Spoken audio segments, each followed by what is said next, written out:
All right, this is going to start out a series on accurizing of a 1022 Sporter, standard Sporter stock, and Sporter barrel 1022 rifle. I'm going to go over first all of the things that we've done on this rifle, and then in a follow-on video or videos, we'll go over how some of those modifications can be done easily. All right, so we'll start off here at the very front.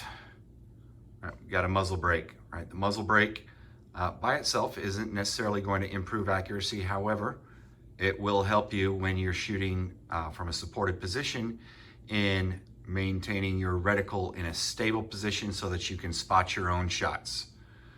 All right, behind our muzzle brake, you have a match grade barrel. All right, coming further back, we have our stock inletted and also bedded just about the first 2 inches of barrel section. A bedding area comprised of epoxy has been added so that everything forward of that epoxy bedding is free floating on the barrel.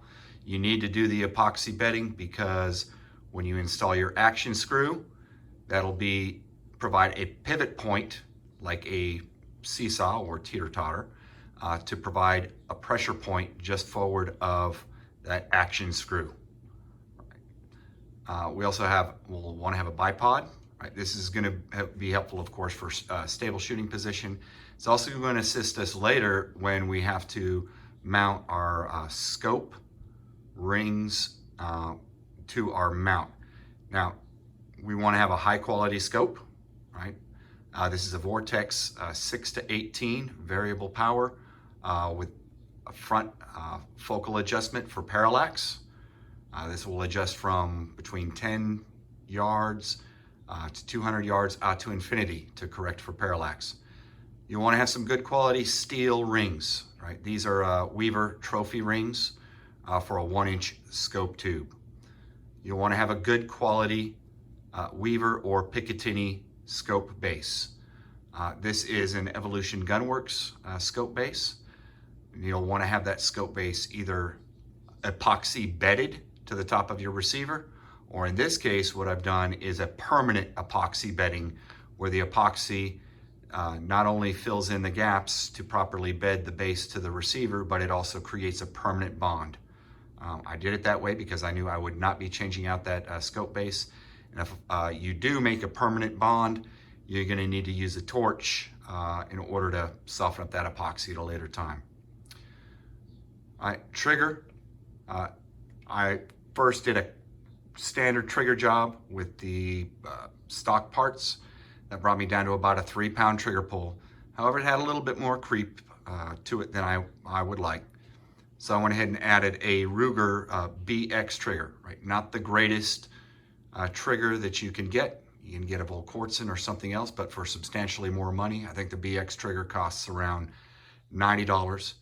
And you can do a trigger job on that. However, if you're going to do a trigger job on a BX trigger, do not modify your engagement angles on your hammer or your sear. That's going to be a polish only trigger job on those engagement angles. Moving to the rear, we have a cheek riser.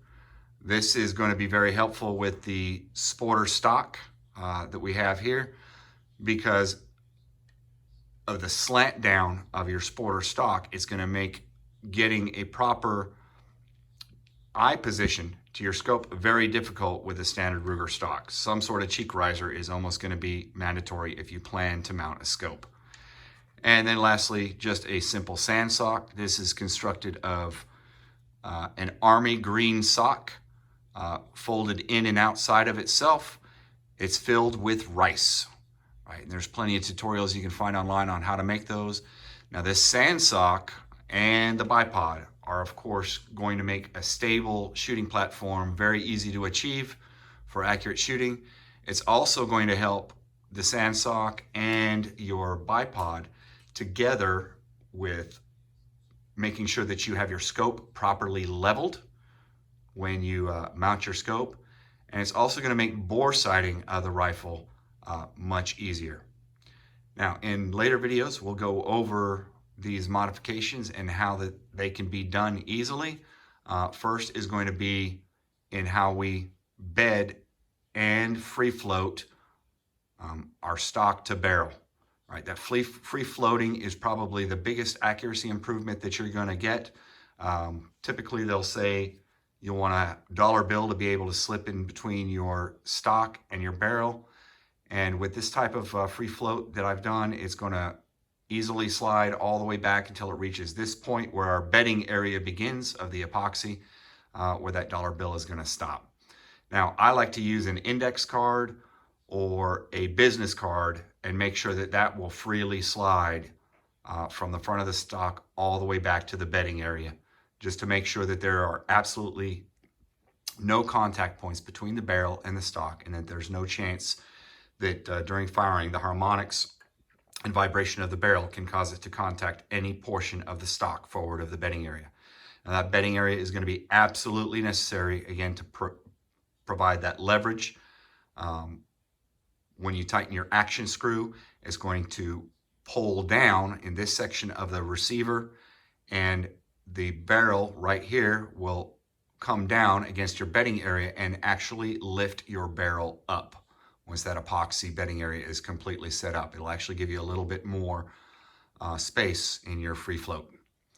All right, so that concludes this overview video. And a follow-on video will cover the free floating of the barrel. We'll see you then.